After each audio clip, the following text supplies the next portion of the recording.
H50 to your tweets, but this is confusing. It's not the letter O, it's the number 0. But it looks like a no. It's confusing. All right, some other things too. Do you all get one of these? Everyone one of these? Yeah? Little, it's yellow. It's your pet, you get a free t-shirt, so hold on to that. Instructions are there.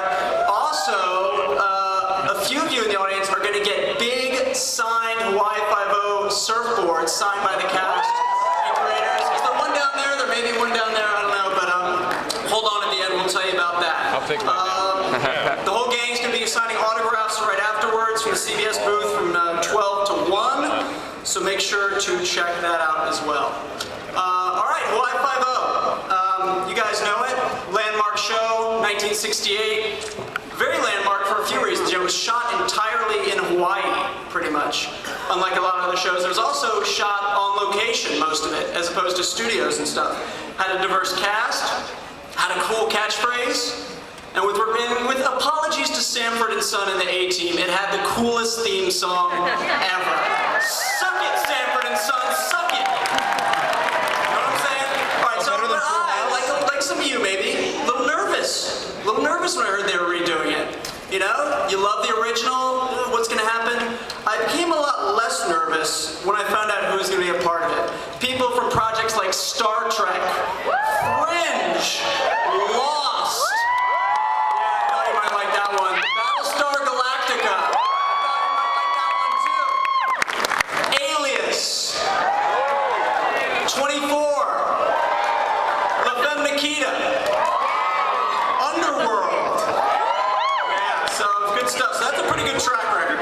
Of course, it's all about what makes it to the screen. And we have a treat for you today, some exclusive Hawaii 5-0 clips. First time they're going to be seen.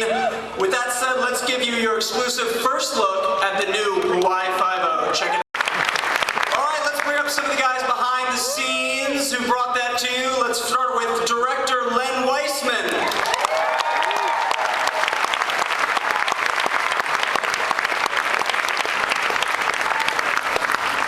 Now let's bring up the producers, executive producer Peter Lenkov. Peter.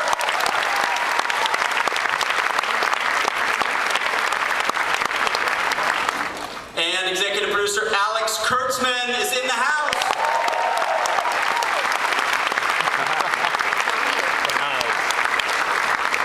Call him Roberto, call him Bob, whatever you want. Roberto Orci.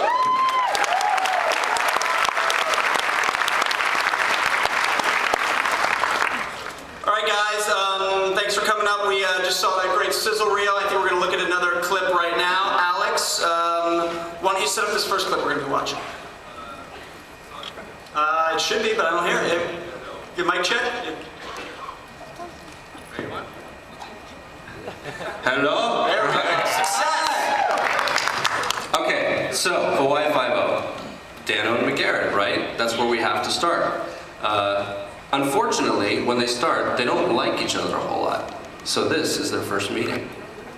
Pure facial. That was rough. All right, Peter.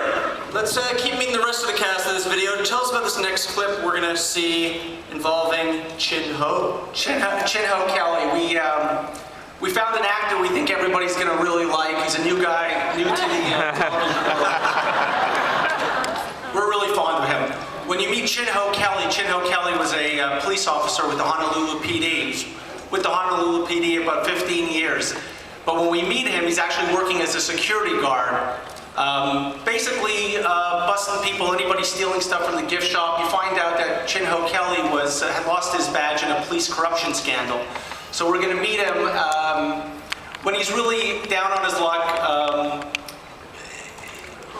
really at the worst time of his professional career.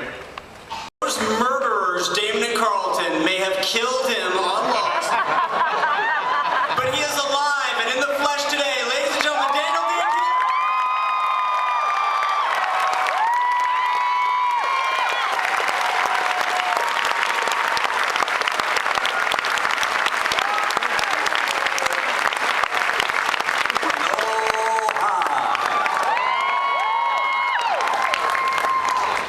All right, we got one more exclusive clip to show to you right now before we get to our discussion.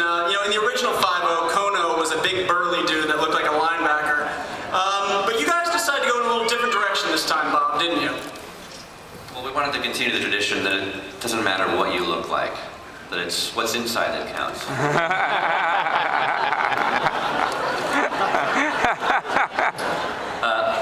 When you meet Kono, you're going to find out that she's a trainee at the police academy, and that she might be needed a little bit before graduation.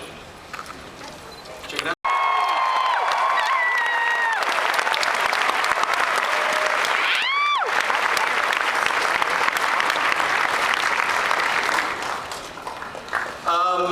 As Grace takes us to there, I'm gonna, when I think of you, Grace, that Austin Powers line, "She's a man, baby," comes to my head. First of all, wait, no, that was the worst Austin Powers impersonation ever. Like, awful, awful, I can't do that. But, this is the second time now you've taken a male character and made a female, obviously on Battlestar, and then again here. What's that all about? Casting? I don't know. It's about creating a niche for myself.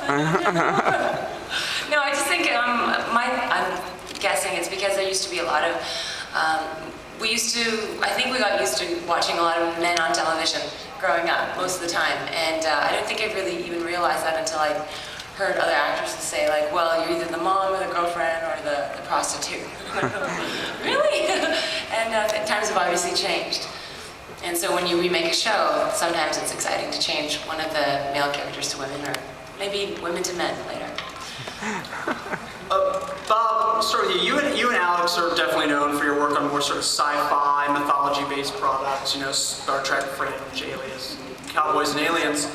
So why take on Hawaii Five-0? It's a project that doesn't have some of those sort of fantastical elements of the other things. It's actually nice to do something that doesn't have a freaking talking robot or a tentacle.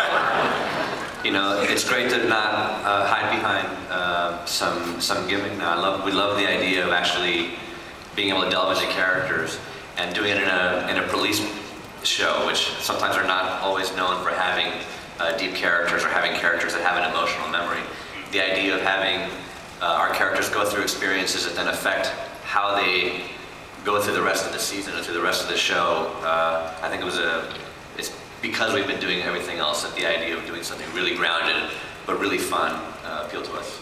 Well, Peter, we saw that clip earlier where McGarrett and Dano are arguing over the toolbox, and there's some information in there that McGarrett wants to get regarding his dad's death. So, the new 5-0, I'm guessing, is you can drop in and out when you want. There'll be sort of case week stuff, but is there going to be sort of a serialized element we're going to see as well?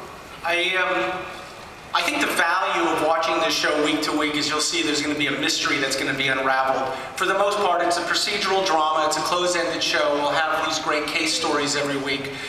But we'll also have these great character stories, which are B stories. And the C story is a runner that will unfold this great mystery that really comes to this great end. So if you're watching the show week to week, there's going to be a big payoff. If you're tuning in every now and then, it's just going to be a great show, a great hour of television. Alex, the same way like Star Trek, so much of that rode on finding your Captain Kirk. That was such a key role for that, obviously. McGarrett, Jack Lord, again, another iconic character. Tell me about the casting and how you ended up deciding on Alex.